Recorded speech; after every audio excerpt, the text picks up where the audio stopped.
All right, boys, we finally got Connor Price on the podcast, but before we jump into it, I want to tell you about our new merch drop. We got some basic pieces such as this Beyond the Spotlight podcast shirt, this hoodie that just has a logo on it. We also got creative with some of them. We have this with this back on it. We also have the matching hoodie to go along with that. Just in time for hunting season, we got the camo hoodie as well as in the adult sizes. We also have this camo hat that matches the same design as this hoodie that I'm wearing right now. And we also have a black one that's not quite ready yet, but it will come out in the next couple of weeks, so stay tuned for that. Jack, tell them about the episode first. Like I said earlier, we got Connor Price on the podcast. He's been a dream guest of ours for a while, from listening to his music in the old C-Boys videos to being on stage with him in Chicago and then now being able to fly down and film with him. It was amazing. We got to learn his story from child acting near Toronto all the way to now having 10 million monthly listeners on Spotify, which is insane. And we're stoked to share his story with you guys. Let's get into the pod.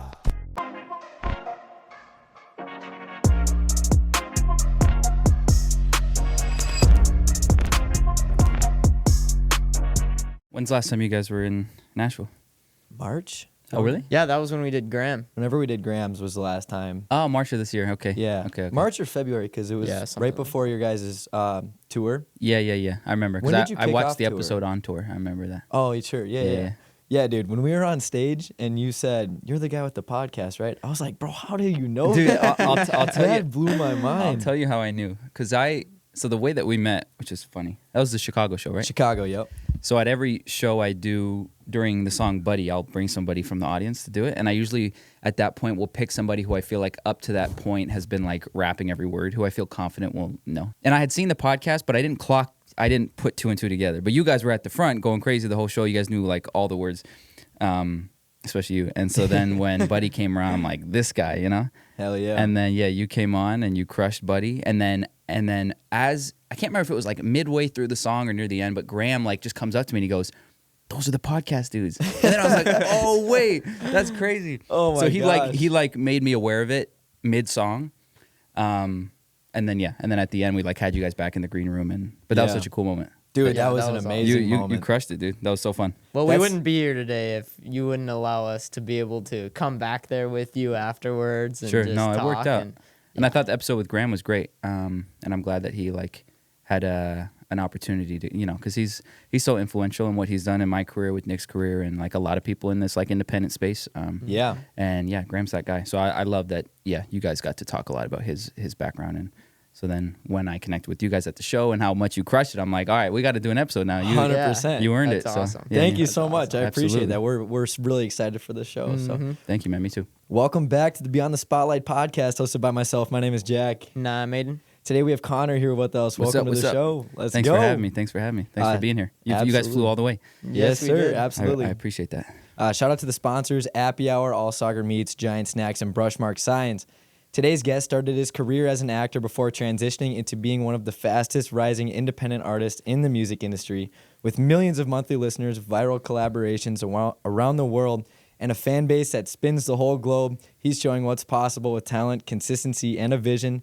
He's even going on tour once again overseas this time. Ladies and gentlemen, it's Connor Price. What's up? What's up? Wait, we What's gotta up? be quiet. Baby's sleeping. We gotta be quiet. Oh yeah, my 7-month-old daughter is sleeping in the other room. So forgot I about appreciate you guys keeping it down. Absolutely. All good. We keep that sound machine really loud. So Yeah, I was hearing that earlier. I was kind of wondering what it was. but- yeah. Sometimes I hear it while I'm recording. I got to go in there, sneak in, and like turn it down. Yeah. One thing I want to talk about really quick before we get into your story Yeah. is the time makes me laugh so hard. I'm detailing cars Okay. and I'm listening to music, whatever, and I'm like, Siri, play Connor Price. Oh yeah, this happened a few times. This happened twice. Yes. All right. So this is a funny story. So I say, Siri, play Connor Price. FaceTimes Connor Price from my watch, and I'm like, no, cancel, stop.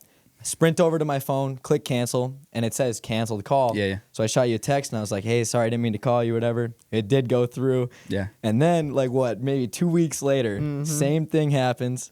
It calls him from my watch. Connor picks up the phone this time. He's like, I don't know if you didn't have my number saved at the time. It's like, you were just so confused, like, who has my number doing this right now? Because I have that iPhone thing where like when you have somebody new, it might Maybe like or no, whatever. and so it says maybe. So in my head, it saved you because when you text, it says Jack. Yeah. but I never like properly saved it as a contact. But then when you called, it was just an unknown number. Yeah. I was like, okay, hello, yeah, and then it was just like, who is this? And then after that, I was like, yeah, you gotta turn that off. You Yeah, gotta dude. turn off That's so funny, it though. doesn't allow you to do that. Yeah. I totally get it that you're telling Siri to play Connor, but because you have me Yeah, as a yeah, contact, it's like calling Connor Price. Yeah, dude. Like, I no. I turned off Hey Siri because of it. That's funny. All right, so let's talk about your childhood and how you got into acting and everything from the beginning. So you're from Canada. So how did you get into child acting then? So yeah, I grew up in Markham, which is a suburb like 30 minutes northeast of Toronto. So I'm one of 5 kids. I'm the middle of 5, 2 older, 2 younger. And my mom was friends with this woman who lived on our street when I was growing up, who started Twins Talent Agency in Toronto, which specializes in like twin actors. Yep. And twins, especially as kids, work a lot as actors. It's the whole like Cole and Dylan Sprouse thing, Mary-Kate and Ashley, because they can play the same character and they can each work, because kids can only work, I believe it's 8 hours. So Okay. if you have both kids, you can work 8 hours with one, 8 hours with the other. You can get like a full day. Yeah. And so producers really like that because they save time and money by hiring identical twins to play the same character. Right. And so my little brothers are twins, Thomas and Ryan. They're identical twins. They're 2 years younger than me. They're 8 minutes apart, but they're identical twins. Sure. And so this woman, Cindy, who started Twins Talent Agency, like convinced my mom to get them into acting. And so my little brother started first when they were 4 years old. At the time, I was 6 years old. And yeah, they were just started booking commercials like crazy and doing TV show and film. And for a while, I was just like going along for the audition, like going along for the ride, just for the auditions. And then over time, it was just like, I just saw that they were having a lot of fun. Yeah. And I eventually asked my mom if I could try it. And then I started at somewhere between 6 and 7 years old and started with commercials. And then it was TV and then it was film. And yeah, all 5 of the kids in my family at one point were acting. But I'm the only one that stuck with it. Sure. So to this day, I'm the only one still doing it, even though music has kind of taken over, but still acting. And yeah, that's kind of how it started. So what did that look like? Did you have a normal? I mean, that wasn't a normal childhood because not everyone like grows up acting. But Sure. were you still going to a public school? Yeah. And what did that look like growing up? Yeah, doing that? my parents were pretty adamant on keeping me in public school, so never was homeschooled. My best friend growing up was also like a child actor, and so like there was something about that where like even at our school there was at least 2 of us doing it. Like I wasn't the one like actor kid, and so it was a bit more normalized, and the both of us throughout our childhood were doing like commercials and TV and stuff like that. But yeah, it was a pretty normal life, other than just like every so often on school days having to be like brought out of or taken out of school early to get to an audition downtown Toronto, because sometimes they'd be at 3 and school would end at 3, so I'd have to get out at like 2:30, and my mom would pick me up and drive me. So yeah, and then like missing a lot of school if I'm on set. But when you're a kid working on set, you have a tutor, so the tutor will communicate, like the on-set tutor will communicate with your teacher from school. So I remember there was one day where I had like over 100 absent days just because of how much there was a show I did in Vancouver, so I wasn't even in Toronto. But luckily, I had public schools that were really like supportive of what I was doing, and they would stay in touch with my on-set tutor, and every Monday like mail me the homework, and then we'd mail it back by Friday. Like I was very lucky to have good teachers because they don't have to do that. And there's a lot of kids who are forced into homeschool because of that, because public schools don't want to just they might not support that. So I was really lucky to have teachers who just like thought it was so cool what I was doing and was supportive, and so I was able to stay in school. And then in high school, I did my first 2 years of high school in California, in LA.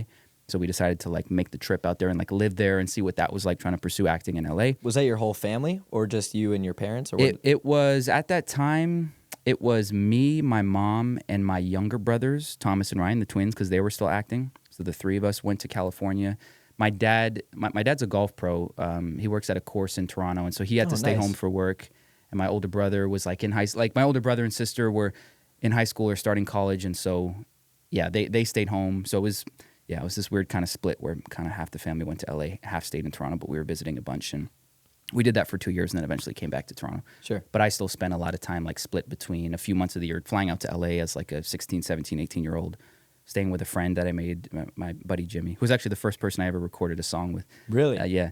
And so, it was like my childhood and teen years was like, split between Toronto and Los Angeles, trying to pursue the acting thing. Going down to LA, like, I don't know, it just seems so far-fetched. It just, we're from a small town, Sure. so just something that doesn't even seem possible.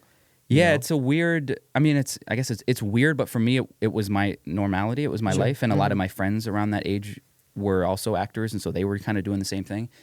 But it was like, and I guess I was forced to grow up pretty quick with being like a child actor. Like at 6, 7, like when I was 10 years old, I did a movie called Cinderella Man, which was a boxing film with Russell Crowe and Renee Zellweger, directed by Ron Howard.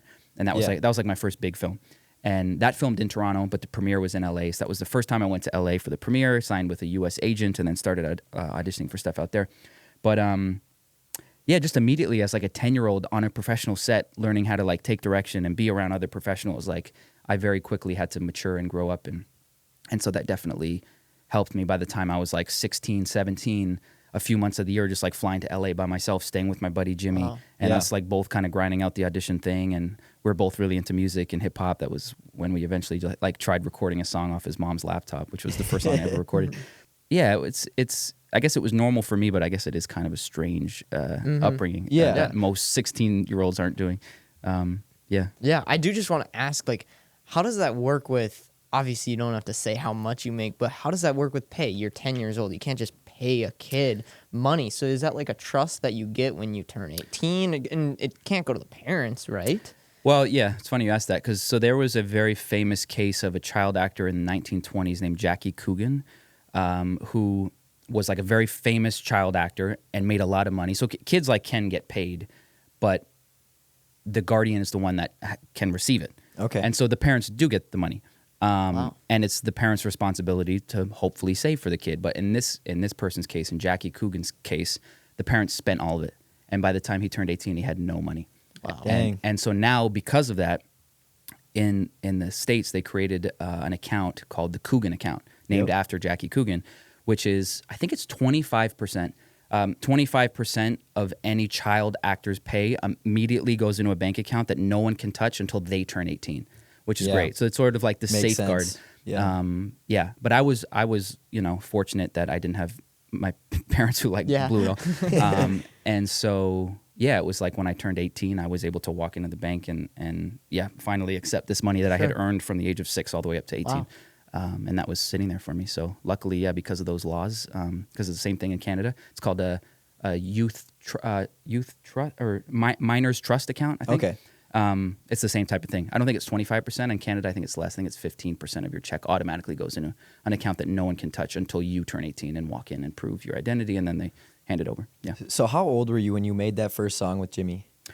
Let's see. I was in 9th grade. Oh, dang. That's kind of younger than I thought. Really? That is Yeah, young. yeah. Well, there was, it's interesting. I guess, I'd You've always been in it from the beginning then. I had always been like obsessed with hip hop, like from as early as I remember. I shared a room with my older brother growing up. My older brother, Brendan, he's 2 years older than me. And he was like very much the cool kid at school. I was a bit more like, not nerdy. That's such a cliche thing to say, but I don't know. He was just the cool brother. And I was just kind of like in the shadows a little bit. Like, like I looked up to him, and he like had really cool taste and always had cool clothes, and he listened to hip hop. And so because we shared a room together and he was like the older brother, I would just listen to what he listened to. And he listened to a lot of Eminem and Lupe Fiasco and Sean Paul. Like he just around that time, whatever was like cool and pop, and he was listening to. And so that's how I got into hip hop. And then with my buddy Jimmy, we just like had a shared taste in music, whether it was like, I remember early on listening to like Hoodie Allen with him, listening to Chance the Rapper with him in 2013 when they were like dropping the mixtapes and all that kind of stuff. But I think it was, like 2009 or 2010, we were in his apartment in Glendale, and he like found this website on his mom's computer where I remember it was just like these little like, it was like a cube with a bunch of dots in it. It was sort of like what I guess Fruity Loops is now, where you can hit certain things. Sure. And by the time it scrubs to that point, it'll make that sound, Yep. And so you could just click a bunch of different random patterns and hope that it makes a cool beat. Yeah. And so we were just playing around with this like little app, this little like beat pad app, until we like made this cool loop. And then we like just wrote a rap and just for fun like hit record on his mom's computer, recorded it off whatever the voice memo app was on her computer. And then, that was like the first thing I ever recorded. Like, it's awful. I think it's still on Facebook somewhere. I think I do. Okay. I think I could probably find it. It's terrible. But I think everybody's first song is terrible. It should be terrible. Yeah, absolutely. And so, that's like kind of how it started. And then I always liked, like I was never good at freestyling, but that was always fun to try to do. Yeah. And so that was something like with friends I would just do. And it eventually got to a point where it'd be like, oh, you're like, I think I just had a skill for it more than average than the average person, and I became obsessed with just the idea of rhyming words and telling stories, and I loved listening to hip hop. And then it eventually just became something I I mean, that was a little bit further down the road. We could get to there, but I started like uploading videos anonymously on YouTube, like entering rap contests. Sure. Really? Yeah. Just like no video at all, just like the audio? No, yeah. I wouldn't even tell anyone I was doing it. I ordered a like a USB microphone off Amazon. Yep. And then when no one in my house was home, which was rare because I'm one of 5, mom, dad, like 7 of us in this house. But whenever I was home alone, I would take this microphone out. I would find on YouTube around that time, like YouTube rap contests and rap ciphers were like a big thing. Yeah. And I was obsessed with like the whole YouTube rap scene. And so I would like enter contests anonymously. And Would you win? not like use my real name. I entered 2 and I won both of them. Let's go. Yeah, and so Wow. There that's we go. really what like gave me the confidence early on, because I was at that time too, like I was the child actor. Yeah. And I was so embarrassed to like also be the child actor who wanted to rap, because it's like, oh, of course, like the actor wants to be the rapper. Like that was just such an eye roll thing, and I was afraid to put myself out there in that sense. But I wanted to see like, am I good at this? And so I would enter these contests, and I won 2 of them, and so that definitely gave me the confidence to be like, okay, maybe I got something here. Yeah. And I should keep doing this, and then just kept recording stuff, but never really putting it out, but every so often like sharing it with certain people and getting positive responses. And then it wasn't until later on when I showed my now wife, Brianna, who at the time I was just dating, I like just showed her all my music, and she's the one who was like, you need to do something with this. Really? And then What fast point forward in all that these years, life? she's managing me. And Yeah. How old were you at that time when you showed Brianna all of your music? That would have been, so let's see, we got married in 2016. I probably showed her in 2015. Okay. So yeah, so from like 2009 when I made that first song with Jimmy up until 2015, I was really just like playing around. Like I'd record a bunch of songs, they'd stay on like a folder on my desktop on my computer, or I'd upload a few of them for like contests on YouTube anonymously, but I had never put myself out there. Like I never promoted myself as someone who makes music until I put my first song on YouTube under my own name. Wow. Which was I think it was because we got married December of 2016. I think I uploaded my first YouTube video January of 2017. So you were a full-time actor, and then you met your wife, and then she convinced you, or pretty much told you that, hey, this could be big. Yeah. And then you posted on YouTube. So there was no like, you didn't have I guess you could say a quote unquote normal job or like a different type of job. Sure. It's just always went from that acting to then. Yeah, it was just acting my whole life. That's so cool. And then, That is awesome. And then introducing music, and then was pursuing both of them. And then when COVID happened and acting completely stopped because productions weren't being made and everything just shut down, then we were like, we had all this free time, and we were home in the studio, or my home studio when we lived in Vegas. That's when COVID had happened. That's when we're like, let's just go all in on this music thing. Yeah. And okay, what can we do? We're stuck in the house. Well, I can make skits in my home studio, and then that became this viral thing, and it like just snowballed from there. I feel like you kind of pioneered that, like the skit style promotion. I mean, people are promoting on TikTok, short form, but not like in the same style. It feels like you kind of pioneered that a little bit. Maybe. You can be humble and say you didn't, but Well, I definitely know that there were people, like, obviously I didn't invent the skit, and there's people who had done like skits that led into a song, but I definitely was the one that just like kind of took it and made it my own and like really ran with it and did the multiple characters thing. Yes. You did your own marketing. You were, I mean, I don't know for a time of like who else did it, but you didn't sign a deal, which is really important to you because you talk about it all the time. Yeah. But you promoted your own music on TikTok. Yeah. And that's kind of what blew you up and watching 100%. that happen. 100%. Yeah. Yeah. TikTok really like exponentially like, because it was, so the way that started was when I first was doing it, like the first things that went viral was remixes. I would do the remixes of like, and that was one thing I really think I pioneered. I'd never seen anybody do was the back and forth remixes, where I would take like a popular song. Normally people would just rip the instrumental and rap over the instrumental, but I would find the instrumental, I would find the acapella, and then I would like, let's say I did one for Drake's song Over the Top. Yep. And I would like leave Drake's, like I'd let him like have one bar, and then I would go to the instrumental, then I would rap one bar, and we'd like rap That's back and sick. forth. Yeah. And so I would like show myself rapping side by side with like artists that I really liked by having their voice say a line, and then I'd rap, like I'd rhyme their line of like what I would have said, which then now, songs with Nic, we do that. We go back and forth. All Like the time. I love that idea of just rapping back and forth. So I would do these back and forth remixes, and I would present them in a skit style format where I would like walk in the studio, and then I would show the producer, and above the producer's head it would be like Drake's producer, and then I would act like what are you doing here? And then I'm like, let me jump on this. He's like, no, and then I start rapping, and then the producer's like, oh, this is kind of good. Yeah. And so that's what kind of first started the skits, was doing the remixes, and the remixes were great for like growing my awareness and my like just getting myself out there. I remember I did the G-Eazy one, and G-Eazy commented, and I was like, whoa, this is crazy. I did a Corday one, Corday commented, so it was cool to like get recognition and attention. Yeah. But I very quickly realized that I was becoming the remix guy. Yeah. And when I would try to post original songs, people were just like, do a remix. Yeah. And so they weren't as open to the original stuff, and that was a bit frustrating because I also you can't monetize remixes. And a lot of times they get taken down because it's, a label, has the copyright or whatever. And so I wasn't making any money off of it. I was growing my following, but it's like, but where is this going to go? And then that was around the time that I connected with Nic D, who was blowing up on TikTok around that time with Pineapple. And he was like really kind of starting this new, like pioneering this new like independent wave on TikTok.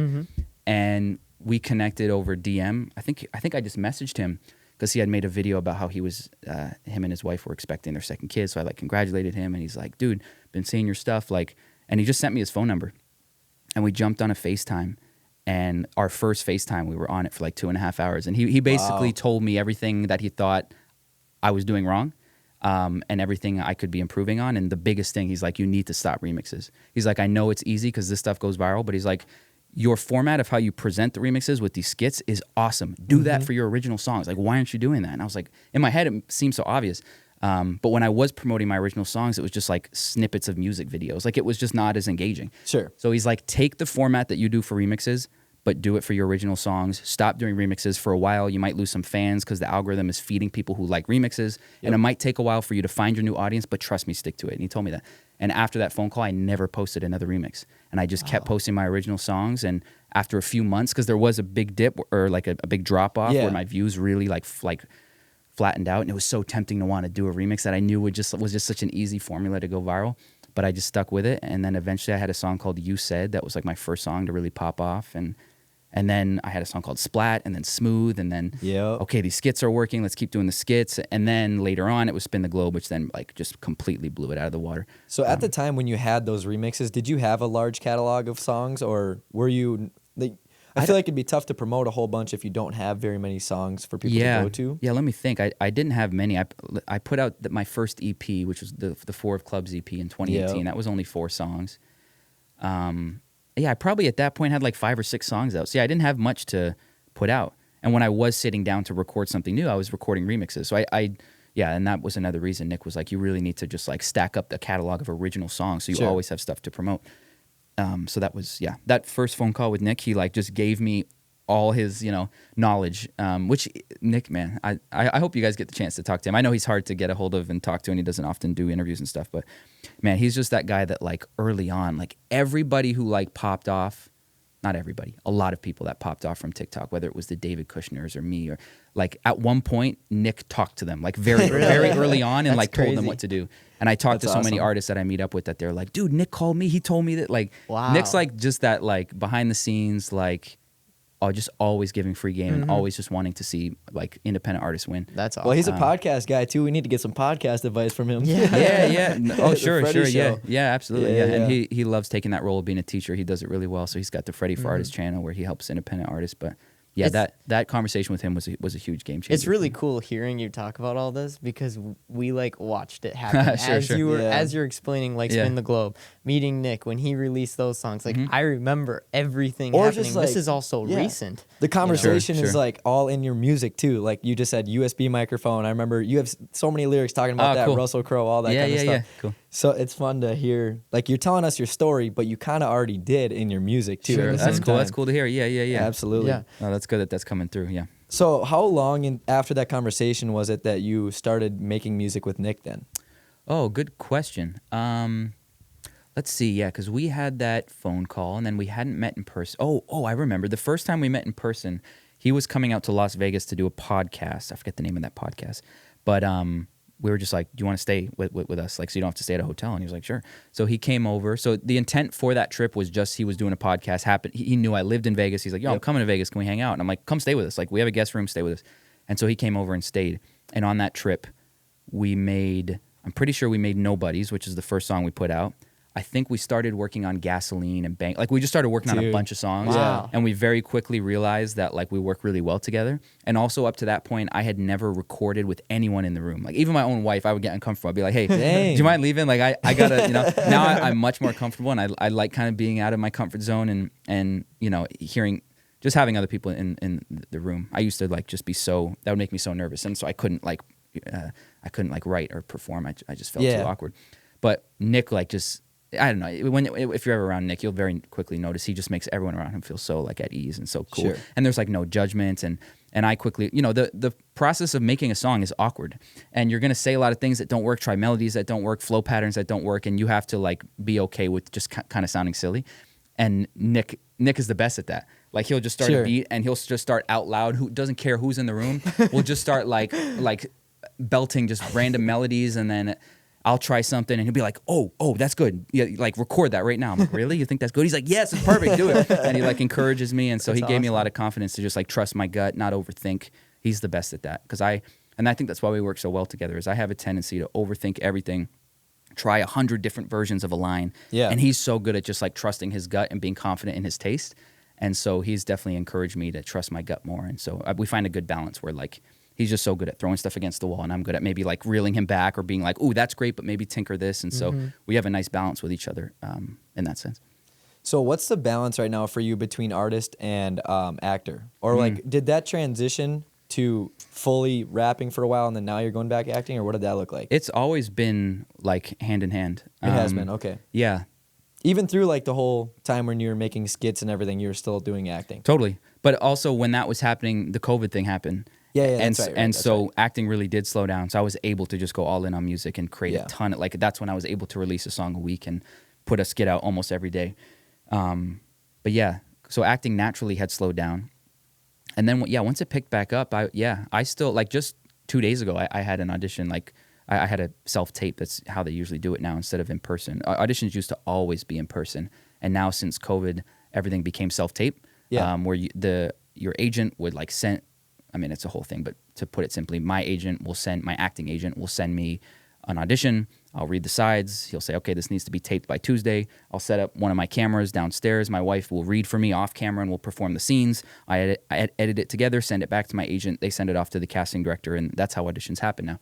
And so it's also a reason why so many actors are leaving LA, because you don't have to be in LA anymore. Wow. Sure. So many are just realizing they don't have to live in expensive California and can live somewhere else and just self-tape. And if they really like you for something, they'll fly you out for the director callback. Or sometimes they even book you off tape. I've had projects where I haven't met the director till I show up on set the first day. Wow. Because our callbacks are through Zoom or whatever. Yeah. And so everything's very much done remotely. So yeah, just the other day I was, I recorded a self-tape, sent it off, and then came up here and filmed a skit. You know, it's like I'm able to balance both and Well, do and you're both. kind of acting during your skits too, so it kind of goes hand in hand. True. Yeah. I guess so. I think that's why the skit thing worked so well for me, was because that was such a natural way for me to perform. I like playing multiple characters. I would set up all the cameras and edit everything. I love doing that. I love telling stories in that way. And so that format was very natural Do you for me. still enjoy both? Do you enjoy doing, because your music has gotten huge, so Sure. you truly could pursue that all the way. Are Sure. you planning on still balancing both? Yeah. The guys I always look up to are the dudes like Donald Glover, Childish Gambino, Idris Elba, these guys that are multi-hyphenates that are known for doing many things at a high level. I've always looked up to artists like that. And I find sometimes I can also maybe get a little bored if I get too stuck on one thing. Yeah. So I like the idea of being able to do multiple things. I know at one point I'm going to like write and direct something. That's a goal of mine. Awesome. And so I always want to keep my foot in the door of the acting world, just in that space. And I also really enjoy that. I was just talking to my wife about this the other day, and she brought it up because, she's now been able to see me on stage doing all the music stuff. And she's also visited me on sets. And, the music thing is still new to me. I've been on set since I was 6 years old. Like, that truly is my comfort zone. Like, that's when I'm most confident, most comfortable. Like, that's, like, really, like, my happy place. When I'm, like, on a set and I'm working on something I enjoy with actors I really look up to, like, there's nothing like it. Don't get me wrong. Performing on stage is amazing, but there's something about being on set, to me, that still kind of trumps it. And Really? my wife had brought that up. She was like, when I see you on set, there's something a little bit different. Like, you carry yourself a little bit different, like... But that's what I've done that's my whole life. Right. I know people see me for the music stuff, and that really has what's taken over. But yeah, I mean, I've been doing it since I was 6 years old, and I just that really is my favorite place to be. I didn't expect that at all. Sure. No, yeah. Say that. But I will say it's interesting. It's like a double-edged sword, because when you are on set and you're working and you get the opportunity to work with actors you look up to, it's the best. But getting to that point is so frustrating. Like the audition process. Like the amount of stars that have to align and doors that have to open. Like there's a lot of luck involved in being an actor, truly. Yeah. Like with music being independent, I can release what I want, when I want, market myself how I want. I can go as far as how hard I work. Sure. Where with acting, you can work so hard, and man, like, first of all, they have to write a script with a character that matches your description. Yep. Your agent has to notice that, submit you for it. The casting director has to see your headshot, go like, oh yeah, I think he could fit this. Then you have to audition, do a good job. You come in for the callback, do a good job again. Come in for the mix and match where they want to see you with maybe the love interest, and the love interest they like. I'm 5'7". There's been so many times they're like, the love interest we like is tall, and you just don't. It doesn't work, you know. Sure. Or the guy we have playing the older version of you has blue eyes, you have green eyes. Sorry, like there's so many times it just comes down to a look, and you could be like potentially the best actor for the job, but if something is off physically or it just doesn't work, it just doesn't go your way, and so. Maybe it's more of a challenge a little bit, so you might, not necessarily the look, you can't control that, but like maybe the challenge of like getting that role in the first place and then trying to succeed at it kind of excites you. It's so difficult. Yeah. It's an exciting world, but it's so difficult. And so I very much more enjoy the process of music because of how much more control I have over it. So yeah, acting is like a love-hate relationship because I love the part where you get to work, but it's so hard to get to that. Things were just getting good. But don't worry, we'll be right back after a few ads. Proudly made in Wapaton, North Dakota, Giant Snacks has been roasting bold flavors since 1995. From sunflower seeds and pistachios, pumpkin seeds, and cashews, every bite packs that real flavor. Whether you're at the ballpark, on the road, or just need a pick-me-up, snack like a giant with American-grown seeds and nuts. Look for their new logo, the white bison, on the front of their products, and that's how you'll know it's a Giant Snack. Visit giantsnacks.com or visit a local convenience store to find Giant Snacks. We should have like a barbecue or something around the shop. You know, we do partner with All Sauger Meats. Let's try their new location in Fargo. We are going to Fargo today. That would probably be good, but wouldn't it just be counterproductive to stop in Fargo when there's one in Breck right now? That's the best part. You can get the best meat at any of their stores. That is true, and they're open 7 days a week. So if you're located in Ottoman, Fargo, or Breckenridge, go check out All Sauger Meats. Or anywhere in the area. It's honestly worth the drive, you guys. Make sure you check out All Sauger. Visit allsaugermeats.com or check out a store location near you. All Sauger Meats, your trusted source for quality and freshness. So when did you come up with the spin the globe, that whole entire process? Sure. Like, That's a cool story. So that one, the very first episode of that, which was the song Violet that I have with Killa, the guy from Zambia, that song Graham and I were working on for Fast and the Furious 10. And so the music director for that had reached out to us and said, we want Connor to make a song for this like bank heist sequence. And so that's why during Violet we have like the beat switches and like the Euro like whatever moment, and because we were trying to match it to a scene. wow. Yeah. And then we were... It makes sense. That's awesome. Yeah, once you listen to it now and you kind of see that, you're like, oh yeah, this would be great for like a movie, like a movie scene. And that's how we were making it. Yeah. And even just the pacing of my raps on that, it was very much purposely done for like a potential sync opportunity for Fast and the Furious. And then we got through the process where I finished the chorus and the verse, and they were like, sorry, we're going a different way. And I was like, oh man. Well, now I have this half-finished song that they're not going to use for Fast and Furious. What do we do with it? And at that point, I had connected recently with this artist from Zambia named Killa, who was just this rapper that I really liked and my wife was really impressed by. And how did you find him first? I can't remember, honestly. I think it was just, at that point, it was just like Instagram where he like DM'd and I just like maybe came across one of his videos or something. But I just know we had connected and I was just like, this dude's so underrated. And he lives in like this country I'd never heard of. This is so cool. He's like making waves out there. It was sort of one of those things like, it would be awesome to do a song with you at some point. Yeah. And so now we had this song that was half done and I was like, do I put a second verse on it and release it or do we try to get someone else? And then it was Brianna's idea, my wife Brianna. She was like, why don't we get Killa on this? Like his flow, his style would sound amazing on this. And I was like, oh, you're right. So we sent it to him. He sent his verse back. He crushed it. And so now we're sitting with the song and we're trying to brainstorm ways to promote this. Like, what's the content angle here? Mm-hmm. And my wife was the one who was like, I think we should center around the fact that, like, you're from Canada, he's from Zambia.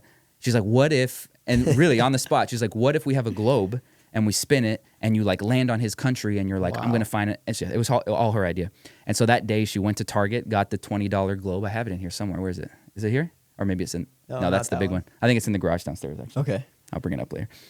Anyways, and so she went to Target, got this $20 globe, brought it home, And then I just kind of, she gave me the idea and then I scripted it in my head. I was trying to approach it kind of like a Mr. Beast style video where I noticed off the bat, he always just immediately says what the video is. He's like, today we're going to da-da-da. So I was just like, I'm going to spin this globe wherever my finger lands. And then I had, the one word at a time pop up on the screen. And it was a piece of content. It was a style I hadn't tried before. And the first one, like, it just went nuts, like overnight. I think we woke up, it was at like 3 million views. End of the day, 7 million. Next day, 10 million. It was just like, just kept going and going. And what was crazy about that was it was sort of in a way a throwaway piece of content. We didn't expect anything from it. Because up to that point, the only stuff that really went viral for me was skits, and this wasn't a skit. And so it was really just like, let's see what happens, And then it just went so crazy, and people were demanding like do another one, that it kind of became a series because of the demand for it. And so then we're like, all right, what's episode 2? We found this artist from the Netherlands named Benz. Then we had Spinnin'. Yep. And so we were making them like we put that song out, and then 2 weeks later Spinnin' came out. But when Violet came out, I hadn't even started making Spinnin'. Wow. So we like immediately scrambled to be like, find somebody. Okay, I got to write the song, send it to him. Hey, we need your verse in 24 hours. Luckily, he was like a pro and he sent it back quick. And then we just like were forced to have to try to put one out every week. And like, to this day, I don't think we've ever worked like crazier hours. But that stood you out. Like, you stood out from doing that, compared to like everyone else. I feel sure. Like it just blew you up. Yeah, no, totally. It's single-handedly like the one thing that has really like, blown me up. And around that time, no one had done that. So it felt really innovative and new. So it was exciting. Yeah. I feel like that benefits you too in the fact that you have artists from all these different countries. So you're expanding your reach to those countries as well. Yeah. That helps too now that you're going overseas for tour, I'm sure. Yeah. Are you going to any of the countries with the show that sold out the quickest was Amsterdam, and that song Spinnin' I have with Benz, who has his whole verse in Dutch. Like, that's a huge song up there. So I'm sure that played a big role in that. I also remember the first time I ever toured was when I opened for Hoodie Allen in 2023, I think. But yeah, I'd do a show in Germany, and then the guy who was on Drop, who was from Germany, came on stage and performed with me. Benz performed with me in Netherlands. So yeah, it was cool to like do songs with artists in those markets and then tour those markets and see the response was really cool. Yeah, Definitely. talking about tour, I wanted to ask some questions about that. It's like, how did you know? Well, one, it sounds like you did some openers for tour to kind of get started. I did that once. But then, how did you know you had a big enough following to be like, hey, I can go to this city, bring in enough people to do my own tour? Dude, I didn't. I was terrified. I was like, because I would always hear stories of artists, especially established artists, talking about like, man, there's all these TikTok artists coming out, and sure, they have a viral song, but then they try to tour and no one shows up because people love the song, but they don't love the artist. Sure. And man, I'd always hear those kind of interviews, and I'd get so in my head of like, is that me? Like, do people know? Okay, they know the Globe thing, they know the skit thing, but maybe they don't know who I am. Like, if I were to put out a tour, like, would they show up? And I was so scared of doing that. And so what we did was, Brianna and I, the first time we ever announced a headlining tour, we decided to do like a pop-up just to see how this would look. And we did 2 shows, one in Toronto and one in Chicago. Toronto's my hometown, Chicago's Brianna's hometown. We're like, let's just see what happens. Let's gauge the reaction without committing to a full tour, which I think was smart. And so, yeah, we announced my first headlining shows, 1 show in Toronto, 1 show in Chicago. The Toronto show sold out in 2 days. The Chicago show sold out, I also think, in 2 days. Wow. We like upgraded the Toronto show to a huge venue, History, which was 2,500 people. So yeah, my first time, and that just blew our minds. I didn't expect that, but we were lucky enough. I think because of the content, my content with the skits, there's my personality shining through. Yeah. I think even with the Globe stuff, it's like me giving a spotlight to another artist. And like, people were just becoming a fan of what we were representing with the independents. And when we do the Spin the Globe, we always chose like independent artists that had like under 100,000 monthly listeners, because we wanted to give these, these artists that might not naturally have the spotlight an opportunity to shine with the platform that I had. And so I think people were just a fan of what we represented. But yeah, I really didn't know, to be honest with you. And I was so scared. Like, I'm like, whoa, am I going to be one of those guys who like puts up a tour and then we look the next day and we sold 5 tickets? Like, oh man, I don't want to be that guy. It was really scary. But luckily it worked out. So it was just trial. Yeah. And it was testing, which is 2 pop-up shows. And then with those shows, was it different? Because acting, I don't know, but I'm sure you get a couple of tries here and there. Like, these shows, you're the spotlight. Yeah. You're everything. Yeah. And you have to put on this show. Yeah. Was that nerve-wracking right away? I've never been more nervous in my entire life.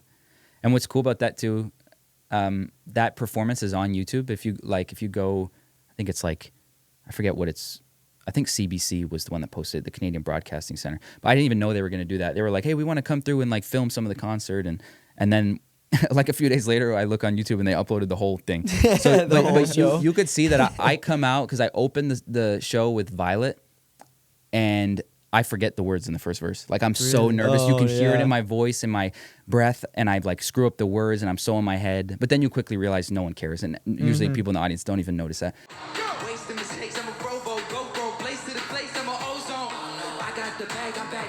Yeah. But like if you watch that compared to like how much more confident I am now, man, my first performance, I was so nervous. I was so scared seeing all those people there. Oh man. But like luckily I had Graham at that show. I had Nick at that show. Four Corners was my DJ at that show, who's the DJ for the Toronto Raptors. He's been doing it forever. So just having him there also was nice to have that support. We of course rehearsed a bunch, but yeah, to this day, the most nervous I've ever been was right before that first show. And then your first tour comes around. Yeah. How was that?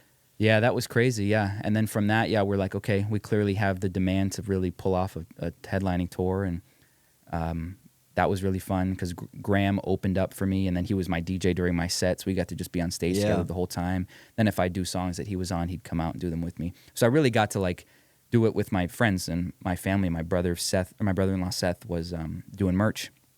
My other brother-in-law Christian, who mixes and masters all my music, he helped create, all the backing track, like the performance versions of the songs. So I really just got to lock in with my friends and my family and put this tour on. And I thought it was cool. You include the skit in the beginning, before you come out too. Yeah. Like I feel like your show is just a little bit different and it's clean. Yeah. I'm sure everyone who knows knows like all your music is clean and everything. So you see a lot of kids at the concerts too. Yeah.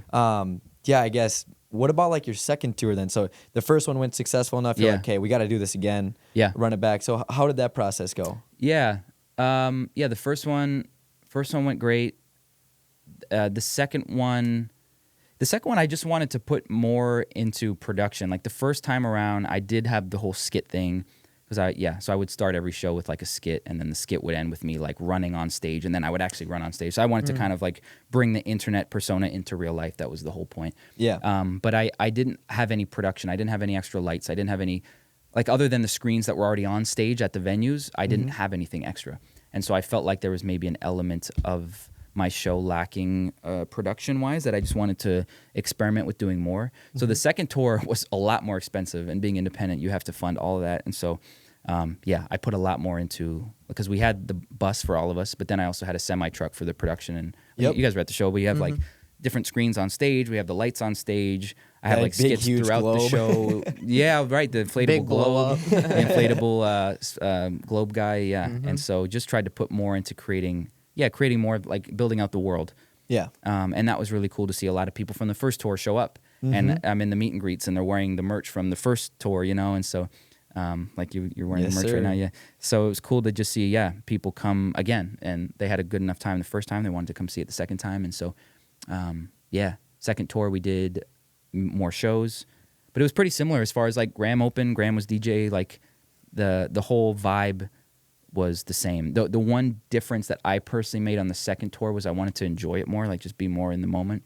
First tour, I was just so nervous about performing. I was nervous about everything going well, how everybody was enjoying. Like I was so focused on just everything else that the tour ended, and I was like, wow, I didn't really like, I was never really in the moment enjoying it. Yeah. And so the second tour, I really made an effort to just like, and we did the vlogs, which was great. Yeah. So now I get to look back on that of just us having fun and like, yeah, so I truly, like, second time around, a big focus for me was, like, enjoying it, man. Like, how I know there's going to be a time in the future where I look back and realize how lucky I was to be able to tour my music. So many artists work their whole life, and, to the fact that I get to, off the bat, be in a 2,500 cap room, I know how rare that is, and I don't want to take that for granted. And so I really wanted to take it all in. And That's so awesome. I was happy I was able to do that the second You're time. a natural on stage. Dude, Thanks, that's man. so good. Thank you. I've never seen someone move around that much. You jump? Everyone always says that. I just jump, like, I'm always moving. I'm always moving. Dude, I did one song and I was dead. Yeah, that's right. Yeah. And we were jumping the whole time. I was like, I need some water up here. But no. I don't know what it is. It's just the adrenaline. And I like, part of me, I just want I want the crowd to have a good time, and I know if I'm having a good time, it's easier to just like vibe off of that, and I kind of set the tone. And a lot of my songs are pretty, high energy, upbeat. And so it feels weird to just be kind of pacing around. So it just feels natural to, but that's funny. A lot of people do say that. They're like, I've never seen someone jump around. Like by the time I'm off stage, I'm so sweaty, but I have so much fun. I just kind of black out up there. I just kind of, happens. One other thing I noticed that you do that not a ton of artists do is like you will go and like, obviously we were rapping the whole time, but like you'll go rap with and involve the crowd so much more than a lot of other artists, which I think that's really cool, and you should keep doing that because it makes the crowd feel good. And also like you're looking at the crowd too, like not just singing with them, but you're looking at them. So like, I don't know, it just reciprocates energy and makes the vibe better. And makes it for a more fun concert. Thanks for saying that. It makes my experience better too. If I can look out and see people rapping the words, like, I'll like acknowledge that. I'll look at them 100%. And like point at them, and it also makes every show feel unique. Like if I see someone in the crowd in between a song holding up a sign that says like "Let me rap with you," and I could be like, "Hey, hold that thought. I got a song later on. I might take you forward." Like it creates these unique moments that can only happen at that show if I'm interacting with the people at that show. So thanks for saying that, because I take an effort to do that. What made you want to do Buddy with a fan in the first place? Sure. So the very first tour, I knew I wanted to do that. And so what Brianna and I did was we actually kind of like auditioned people. Like we had them send in videos of them performing because I think I probably got the idea from Hoodie. I think Hoodie did it first, where he was like, he would be at his shows and be like, does anyone know Connor's parts on Buddy?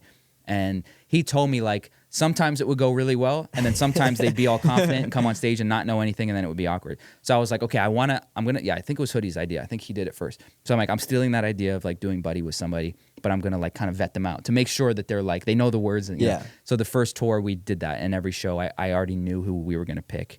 And I made sure everybody knew that. I was like, all right, we had people send in tapes. My favorite one, he's here tonight. Joshua, are you here? And he'd be somewhere, and then we'd have him on stage. And I knew from the tape he was good, and it would always go well. And then the second tour, I wanted to do it again, but I was like, I'm just going to see what happens.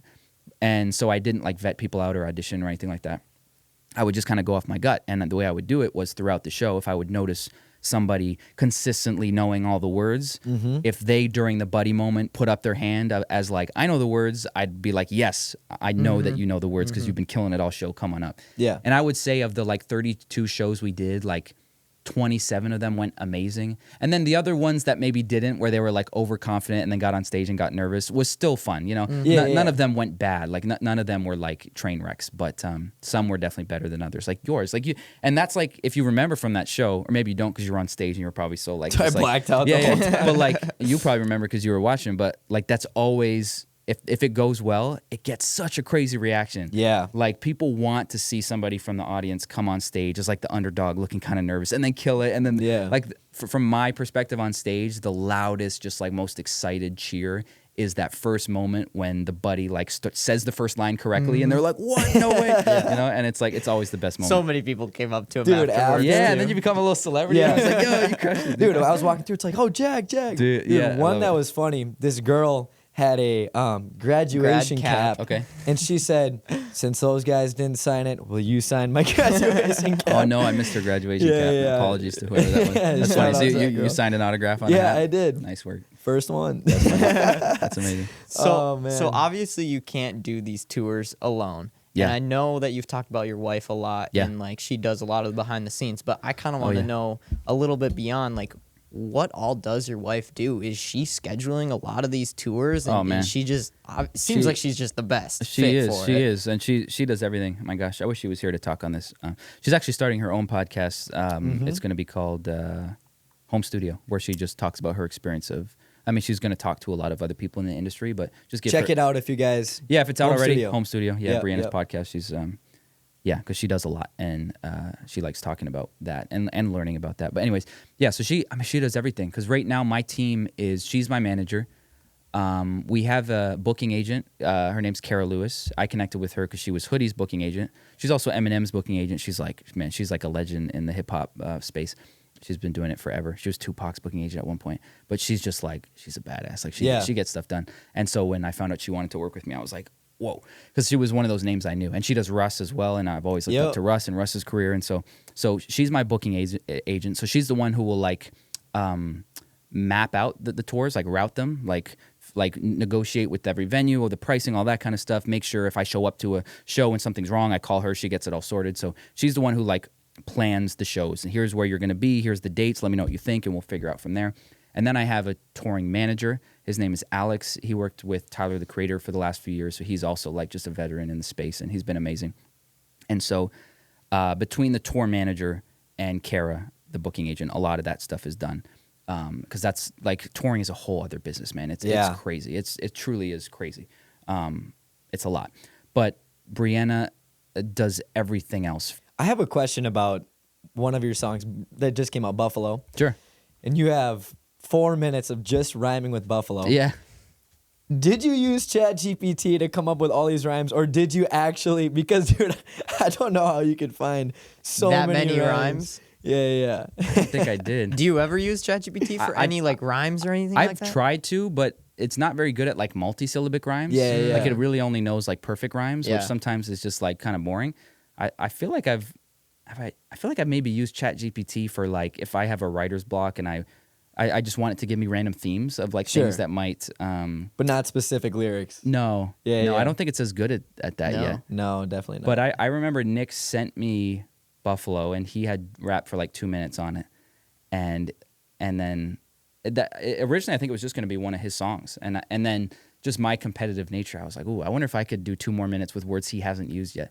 And so I got excited. Were you about like, crap, you used up all the words? Pretty much, yeah. I'm like, you did get to use all the good ones. But then there was also a few that he was like, here's 2 or 3 that I like couldn't figure out how to use. And I was like, ooh, those are good. And I used those. And then just figured out the rest, sent it back to him. And that was fun, though. That was like a fun challenge. I like those kind of like rap or like lyric focused challenges. Dude, you have so many lyrics that are just like bars, and you're not cussing in them too, which I feel like is a little bit harder to make. Yeah, dude. Well, every song is so well thought out. Every single It's more song. than just. Well, I guess I'm not too big of a lyrics guy until I met Jack, and he like he'll stop a song and he'll be like, "Did you just hear what he just said? Like this is a bar." Yeah, I love it. Yeah, all of your songs are like that. They're like so well thought out. Man. And Absolutely. What do we got for time, really like, quick? Just because I don't want to steal too much time. 53. 53. Cool. My heart out is 11:30. That's when I'll have to leave to get Jude from school. So I have another 40 minutes if you want to use it. I don't know how long your episodes usually are, but yeah. Before we talk, we do have a fun game at the end. I'm really excited for. Sweet. But I want to ask about your album really quick. Yeah, please. We'll talk a little bit about that. Yeah. You have been doing singles for a long time. Yeah. And I think you mentioned you were worried about if you didn't release another single the next week and you tried to build up an album, that maybe some of your listeners would stop listening or something. Yeah. Talk about that and what the process of writing an album is like. Yeah, I'm really excited because that'll come out September 26th, my debut album. Yeah. But up to this point, I've only really done singles, like consistent singles, and some EPs like Trillium and True. But Like Trillium for was the most part, 3-song EP. Yeah. Even with Nick, when I would do our collab projects, it really was just like a compilation of singles we had put out, Sure. So I'd never really put together like a project that felt true to me. That wasn't just a group of singles that I have 20 singles, let's put them on an album. Mm-hmm.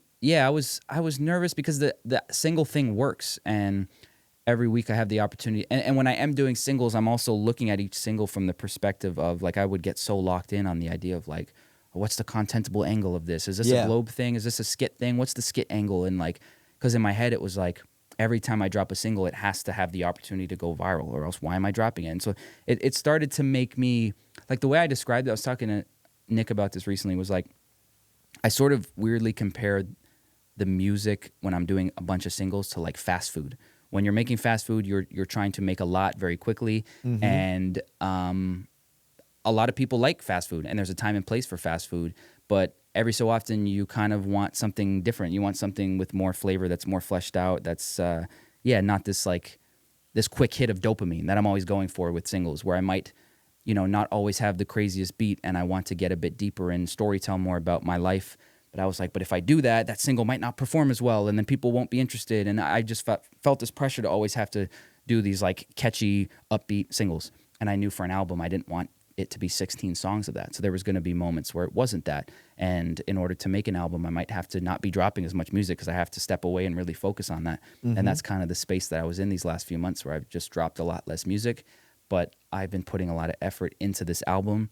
And yeah, now I'm sitting on something that I'm like really proud of. And there's moments in the song that there's songs that I've never made before, as far as just like storytelling, vulnerability, letting people in more on how I feel, and not just these like, just like, catchy, like fast foody type of songs. I don't know. That's like the best way I can describe it. I think there's a time and place for those types of songs, but doing it too much, you kind of, at least for me, I was craving wanting to make something more. And I think my fans are also craving something deeper. And so I really hope, people who come and listen to the album, they'll get a mix of both. They'll get the stuff that, I like making those fun like hits, but also, getting a bit more vulnerable and deeper and letting people know more about me and my story. So hope people enjoy it. So I don't know much about albums, but is this just you then, or do you have any collabs with I've got features on it. I got Nic on a song. I got Hawaii Mighty on a song. Nice. I got some others that, I don't want to give.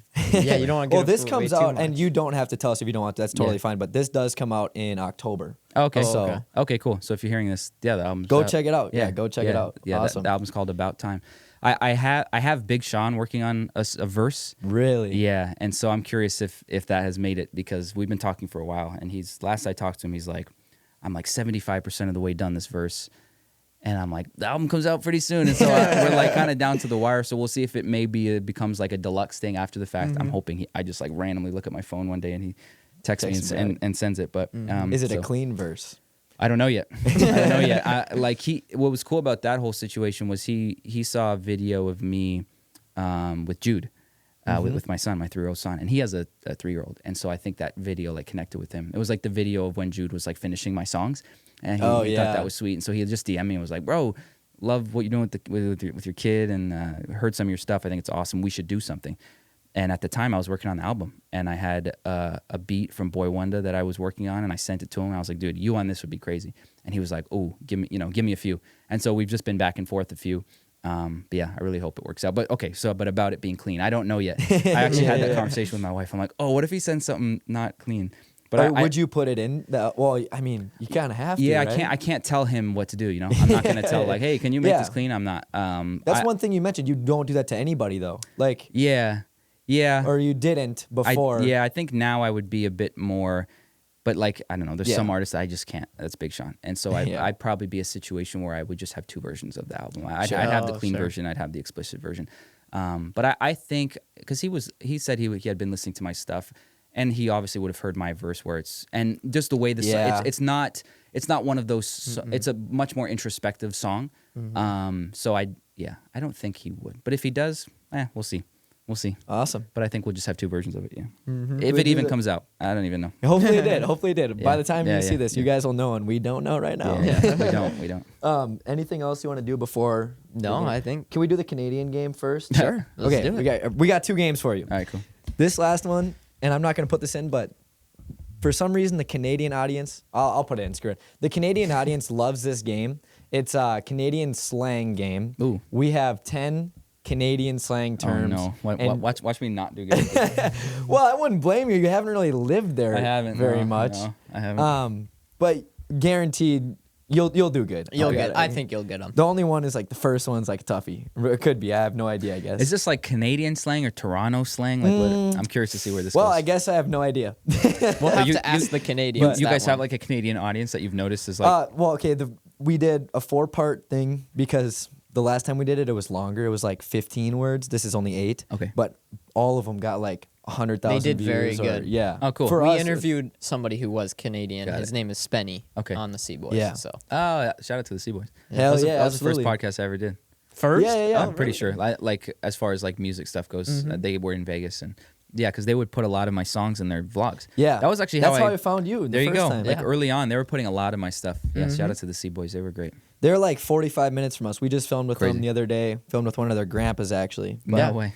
For our we're doing a series. Oh, whatever. Cool. We're going too deep. Anyways. No, all good. I'm happy to see them doing well. They're crushing it. Absolutely. All right. So the first one is a 2-6. 2-6. What could that be? I don't know it. Let me think what that could be. A 2-6. A 2-6. A 2-6? I'll give you a hint. If you're sober, you probably don't know. Oh, so it's like a 12 pack of beer or something like that? It's like a big bottle of alcohol. like a 2-6. That goes. I don't drink All much, right. so that's good. Maybe it's good. I don't know that. Next one's guaranteed, a toque. Oh, Talk toque. to him. Yeah. Toque. Yeah, as Americans will call it beanie. Yeah. I guess toque specifically. It's like a French Canadian word. Toque. It's spelled weird. But yeah, I have that song with Baby No Money, not a beanie, which we reference it to. Yep. But toques usually also have the little like pom pom thing on top. But yeah. Awesome. Winter hat. 1 for 2. Yeah. Number 3, a duotang. Oh, a duotang. Whoa, I haven't heard that word in so long. That's like the folder in school. Wow, duotang. Oh my gosh, what a weird word. It is so weird. Yeah, dude. having not heard that in so long. Why did we call it that? But yeah, it's Who like knows, dude? I remember it in school, in elementary school. It was just like usually it was like kind of a semi see-through, but like colorful, like little binder thing. Yeah. All right, 2 for 3. All right, a click. If I'm like 20 clicks away, A click. You gotta know this. I'm driving. I'm 20 clicks away. Jeez, I don't know that one. I haven't heard that. I never used that. It's a kilometer.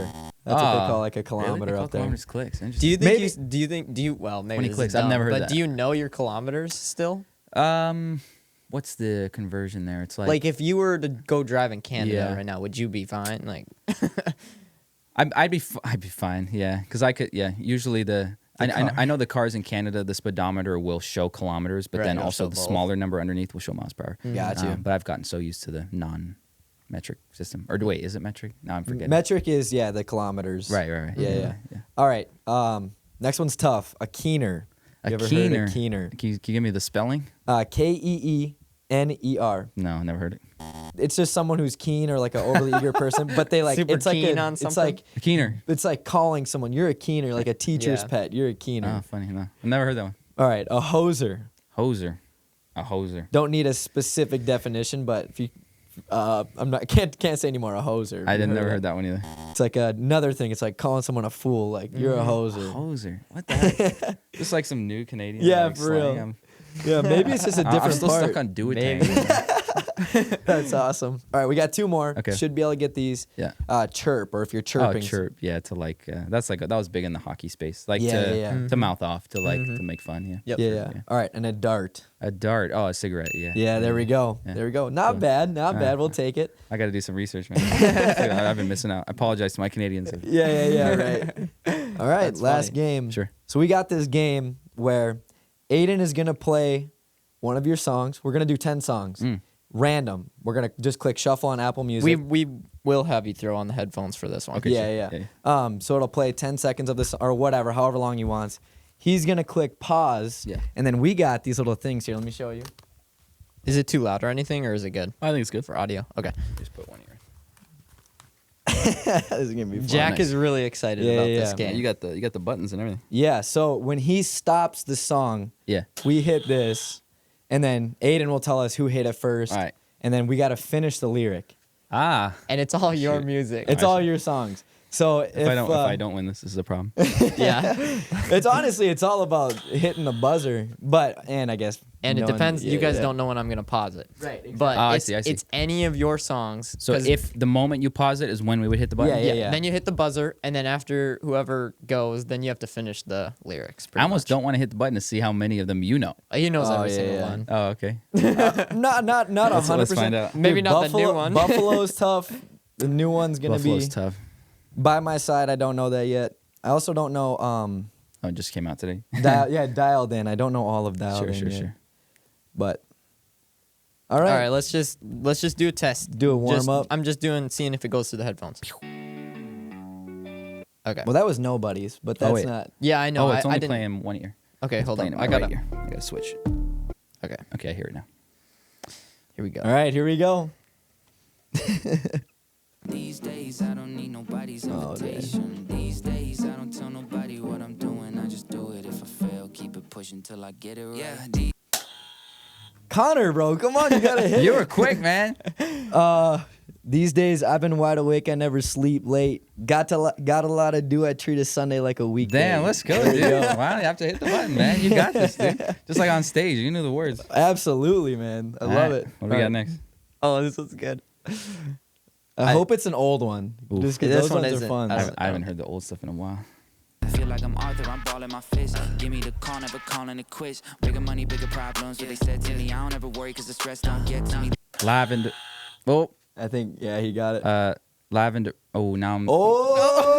His Here we own go. Here song. we go. The words. I like had it, and now I can't remember what part of the verse it is. I'm calling it quiz. Bigger money, bigger problems. What they said to me. I don't really worry because the stress don't get to me. Nah, the stress is getting to me. Clearly. Can I finish it? Yeah, I think it's live. Live and direct. Yeah. Yeah, there you go. With something like Mind and My Destiny. Live and direct from the mind of my destiny. Yeah. I thrive in intensity. Lo and behold, sticking around when they told me to go. Should we just do this no one got that pressure. Yeah, no one got that. All All right. right, let's count it. 1-0. Dude, I'm so stoked we're here right now. Dude, me too, man. Thanks for being here. Come on. I'm at a crossroads. Whoa. I'm trying to see it from both ways. Like when you cross roads, you say you lost hope, fell inside that hole. So I threw you a rope. You ain't grab it, so I took it and I left you alone. Oh no. Wow, I haven't heard the song in so long. No. I can't help the way that I'm feeling, but this writer's block. Crap. Got me in the way to my healing or something like that. Yeah. Something Ready? like that. That sounds right. It's kind of close. I can't help but feeling mad when you just push me away. I can't Yeah, help no, but I feeling didn't get mad when that. you can't look me in the I think face, that was from the other verse though. From Yeah. From the. Wow, This is crazy. You must have a ton of songs. 117. Well, now with the 16 coming out, yeah, it's over like 120. now. Wow. That's crazy. Yeah, All right. Wow. And I don't really listen to I don't often listen to myself, let alone the older stuff. Wow. That's like the opposite of Graham. When we had him on, he's like, Graham, I really enjoy listening to my own music. Oh, that's what good, he man. said. It's That's pretty good. funny. All right, so we got 3 down. We got 7 more to go, and it's 1-0. All right. Oh, this is a good Dang one. it, dude. Should have got that one. I never would have got that. And I ain't even no crumbs, so you know when I'm done with it. I'm a new school vibe with an old soul. Oh, so great, stay paid by the boatload. Don't go chasing a wave, I'm a rowboat. Blow smoke right through the face of the ozone. Oh no, I got. I think it was you. I got the bag. I'm back to just double it. I'm about to. No. Is that good enough? Yeah, that's good. All right. That was the next Hold on. line. I'm about to pop the Bag, I'm back to just double double it. it. I'm about to pop the chop. I've been bubbling. Yeah. They want the spot, but I do not cut them in. I'm about to pop the top, I've been bubbling. They want the spot, but I do not cut them in. They trying to plot. I just want to my listen drop. to the They been music. Yeah. All right. That's it. Ooh, I don't know if Jackson can get 2-0. this one. He told me this is the one he's. This is a tough one. Yeah. I don't know if I can collect one. I'll just go halfway through the song. Okay, what do we have? 4 songs down right now? Yeah. 2-0? Yep. All right, Connor. Let's do it. I'm slacking here. Oh, boy. Big Fish. I don't know what verse we're on though. Yeah, let it play for a sec so you can tell. Oh, no. Tell me hit the brake lights. I think I'm addicted. Rib out with the steak nice. That's how I've been living. Oh, I'm not going to know it. Compete, keep it clean, so I'm breaking out the Windex. I can't really tell. Compete, keep it clean, so I'm taking out the Windex. That's yeah, not that's even a you. different That's not even song. you talking. Yeah, no, no. that's Pertinence's verse. Yeah, that's right. That's a different song. Like a different. You don't really hear that from you that much, but I like that where it's like Big Fish. Like you don't really go, like the little yeah. where you go up. Now, Graham did that in one of his songs. I was trying to play around more with I forget which song it was. the vocal inflections and stuff. It was the one that like came out right before Chicago. Yeah. I can't remember. Whatever that song was. Wheel. sure. Let God take the wheel. That was Yeah. what it was. Like the Yeah. wheel. Yeah. Yep. I like this song. All right, 2-1. 5 in. 2-1. I don't think I know this song. All right. Told you how I felt that night at the hotel. I just wanted you to know that if I said it, I meant it. Nothing's gonna change but your address and your name. Just give me the time of day if you're ready. I'm ready. I got nothing on my mind but you. Dang.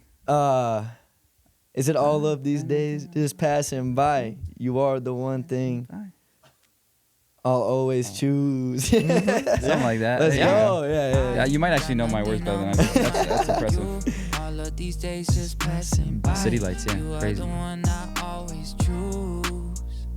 There we go. Fun fact. This was the first song I ever did with Graham. This This song is my was? first Graham produced track. Oh, yeah. wow. That's crazy. Shout out Graham. Yeah. Let's go. Crazy. Man, I want to hear that first song you made. Oh man, if I find it, I'll send it to you. Yeah. This is one of my no favorite worries, but ones, that's just too. funny. This next one's one of my favorites too. Okay. Mm. Okay, so 6 in. 3-1. Yeah. So, yeah. You got to keep track of that. I only got one, and it's someone else's verse. It's not even mine. It's Ferdinand's verse. World on the axis, you know I'm spin globe. Mr. Worldwide, yeah, I'm feeling like Pitbull. Who the heck him know? I'm the golden goose. Let's go. They wonder how I got this way, cause I'm the chosen few. Oh, dang it. They I was not talking ready. down on what I made, but they don't know the truth. Yep. Hey, Golden Goose. That was a fun one to perform. They talking down on what I High made, but energy. they Oh, don't know very. the This was truth. a jumper for sure. Yeah. My favorite is when Graham did the skit, it was Graham, and he was like, golden goose, or what was he saying? Do you No, remember he goes when like, I'm the golden goose, or Yeah. whatever. Like, he was just joking around Yeah. during the behind the scenes, I think, right? Oh, sure. Yeah. That was funny. That was sort of, that was the song of the tour that we were always joking. And we would, Yeah. once Golden Goose played, we'd do the goose. We'd do the. Oh, sure. Dude, one of my favorite moments from that I think it's the same video, is when you're like, is there a fan out there? There's one fan out there. Oh, no, You it's go over, Graham's like, oh, my name's Graham. Big fan, dude. I'm like, get out of here. Oh, that was funny. I love those moments. Yeah, it's Was funny. that set up or no? Was that one set up? I think it was. I think like initially it wasn't, and then it was like, just played. oh, where are the cameras? Like we gotta reenact this sort of thing. Oh, like sure, he had done sure. it, but it wasn't on camera, so we like redid it for the Yeah. All right. 7 in, 3-2, I think, right? Yeah, that sounds right. Okay. I'll All take right. it. There we go. I'll take what I can get. It might be. We From got gonna tell three you- left. We got 3 left. For this one, I guess Is it new? I'm pretty sure this song, it's never a repeat of the lyric. I was going to tell you it's halfway through, Is it but I Chatter? don't think it is.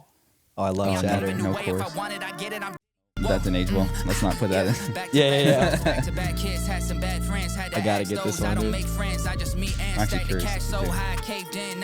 I know every lyric to the song. This is one of my favorite songs. Government guys almost fainted, not complaining. Just a joke, please don't go saying that That I switched up, how I'm changing. I'm just proud.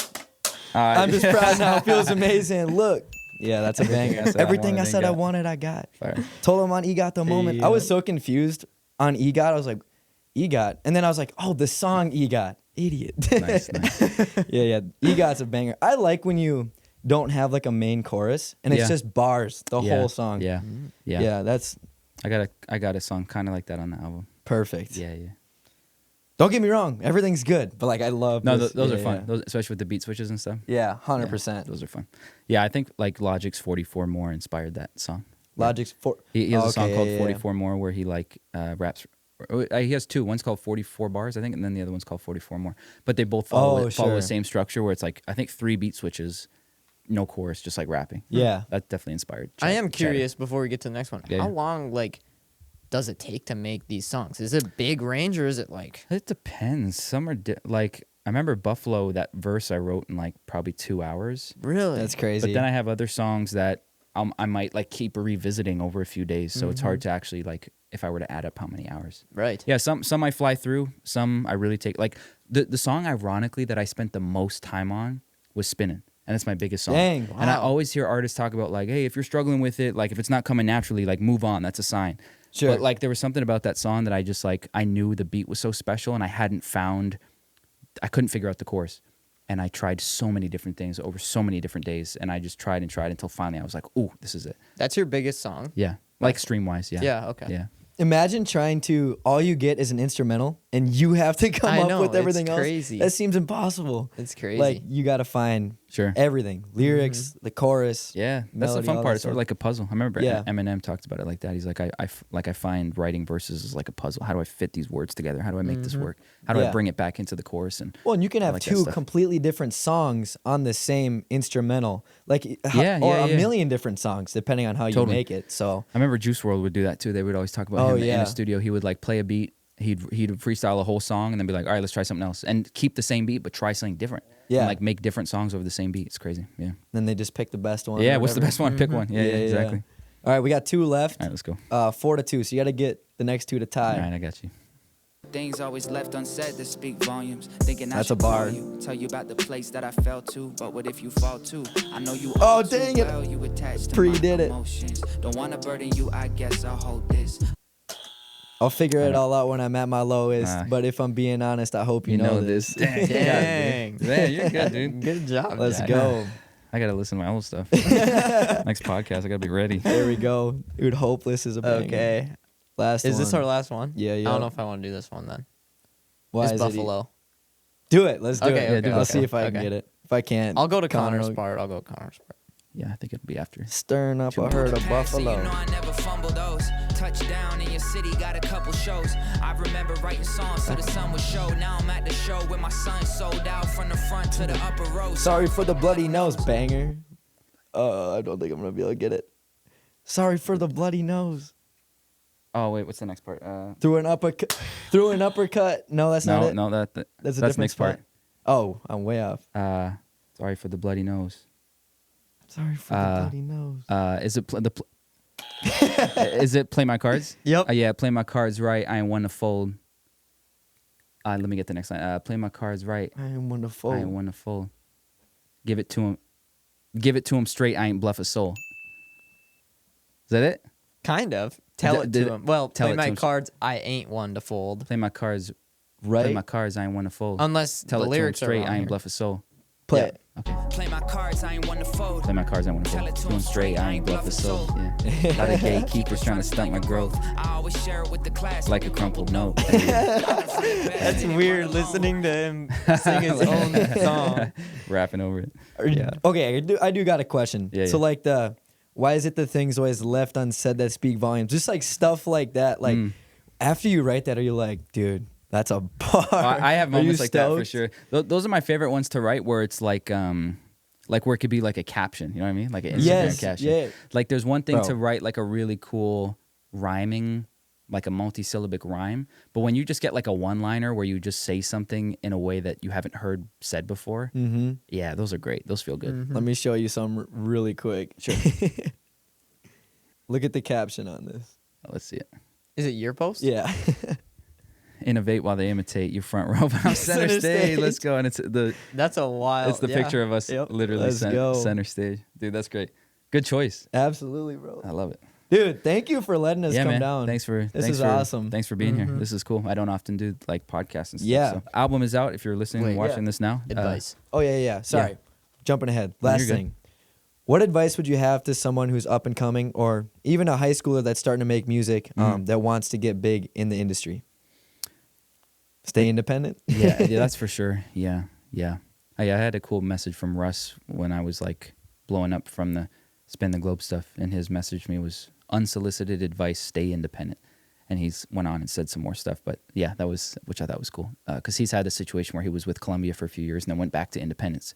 So he's seeing me where I'm at, and he's like, stay independent, which I thought was cool, and that says a lot for somebody who's experienced both. So yeah, I mean, stay independent. That's what I stand for.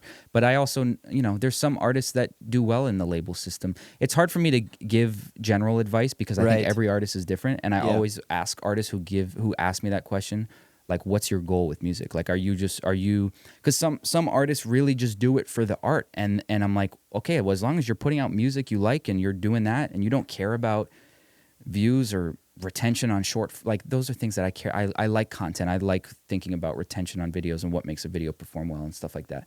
But that's a different conversation. If it is for somebody who really wants to like blow up in the music scene and get themselves out there, man, it's interesting because I also feel like things might be changing now. Like the advice that I would have given 3 years ago, as far as just like put out a song every week and be really consistent with content and find something that works for you. For me, it was skits because of my background with acting. For you, it might not be skits. Maybe you're not as comfortable like acting in front of a camera and it feels more forced. So maybe you have to be more organic. Maybe you're a live streamer. Maybe so. Yeah. I think generally, and also now, man, there's so many artists putting out songs. Like every Friday, there's like a crazy amount of songs that come out. There's so much content. I feel like everyone right now is doing the same like Snapchat video hook into like high quality video, and that's getting a little bit stale, but it still kind of works. I don't know. Maybe just like be unique, do something that sets yourself apart. Yeah, would be- I tell people, there's this cool thing I learned about called the 80-20 rule, which is like 80% of the time do stuff that's working, and then 20% of the time experiment with something new. Because I never would have done Spin the Globe if we didn't, because I would have just done skits. Skits are working. But every so often we're like, let's try something new. Let's try this globe idea that we don't think is going to work. And then that literally changed my life. So I think it's a combination of, generally speaking, if you're an artist that's just trying to, really trying to grow in the space, be as consistent as you can. A song every week might be too much now. Maybe every 2 weeks. But yeah, be consistent with the content that we do exist in a place where like if people aren't seeing it, they're not, you know, it's like you really do have to make content if you're trying to be seen out there. And for some people that's annoying to do, but find content that's fun for you to make.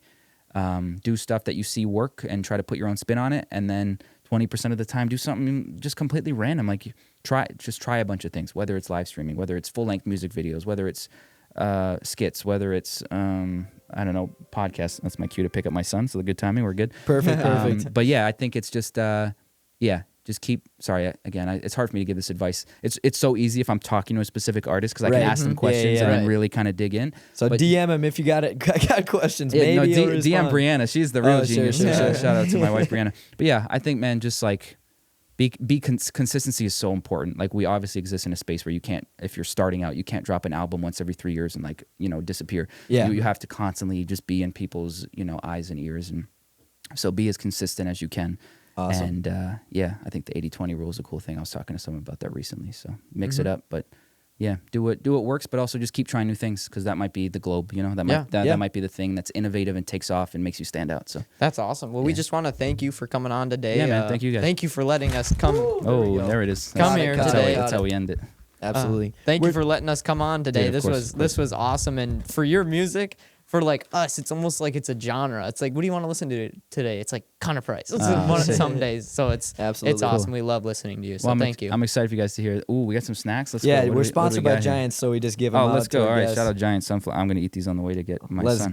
Let's go. Thank you. Yeah. No, shout out to you guys. Keep killing it. I'm excited to see who you guys, interview in the future. And the idea of us doing this again down the road to talk about, the response of the debut album or whatever. Yeah. If we get to do this again would be cool. So yeah, hopefully we see you on tour again. Yeah. At some point in the States. To be honest, I think I was just talking to my wife about this. I think 2026 will be a no tour year for me, just because it's like we've moved into this house that we're not even fully moved into. I now have a 7-month-old and a 3. Like Jude's now old enough to know when I'm gone, and that he's just at that age where it really upsets him. It's really hard for me to be away from home, and so I think 2026 might be a year where I don't tour. Just to warn you. Dang it. But 27, we're coming back. But that means lots more music. I've got a lot of ideas for long form content. Something I'm going to do with Nick next year that I don't want to talk about because someone might steal the idea. Okay. But like Nick and I have a really cool idea for something we're going to try next year, and awesome. just do more long form YouTube stuff. And yeah. All right, check out Connor Price. You guys already know the drill. Ladies and gentlemen, it's freaking Connor Price. Let's go. Appreciate you guys. Thank you so much. Thank you guys for watching the Beyond the Spotlight podcast. We'll see you next Monday at 6 p.m. Sweet. Peace. Cool. Peace. Awesome. Thanks, All you guys. right, that's it.